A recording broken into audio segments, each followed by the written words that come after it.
தென்பழனி மலை மேலே தண்டபாணி கோலத்திலே கண்குளிர கண்டு விட்டால் போதுமே என்றும் கருத்தில் உந்தன் அருள் வடிவம் தோன்றுமே.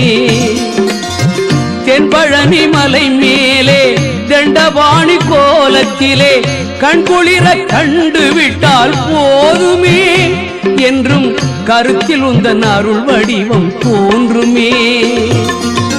உள்ளத்திலே நீ இருக்க உன்னை நம்பி நான் இருக்க வெள்ளிமலையான் மகனே வேலையா என் வாழ்வு வளம் காண கடைக்கண் பாரையா கடைக்கண் பாரையா.